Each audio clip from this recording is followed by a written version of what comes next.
यह है लाडलापुर, एक ऐसा गांव जहां सोने के बेशुमार झखैर मौजूद थे, लेकिन कभी किसी गैंग की हिम्मत नहीं हुई कि इस गांव पर हमला करे, क्योंकि लाडलापुर पर सिर्फ शाका का राज चलता था।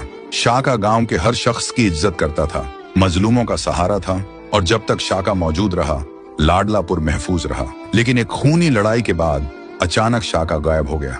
कई महीने गुजर गए, किसी ने शाका को दोबारा नहीं देखा। कोई कहता था शायद शाका मारा गया है, और कोई कहता शायद शाका जान बचाकर भाग गया होगा।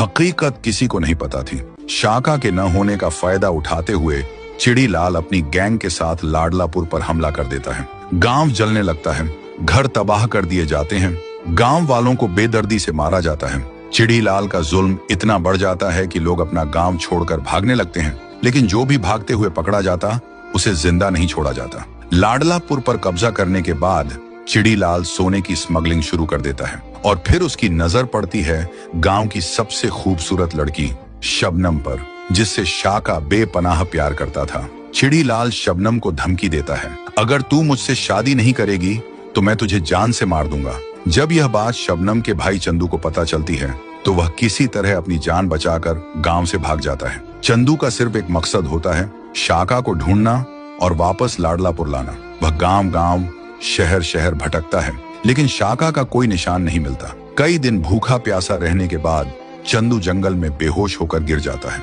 और दूसरी तरफ चिड़ीलाल शबनम से जबरदस्ती शादी की तैयारी कर रहा होता है। तो दोस्तों, अब सवाल यह है, क्या शाका वापस आएगा या फिर लाडलापुर चिड़ीलाल के जुल्म में हमेशा के लिए खत्म हो जाएगा?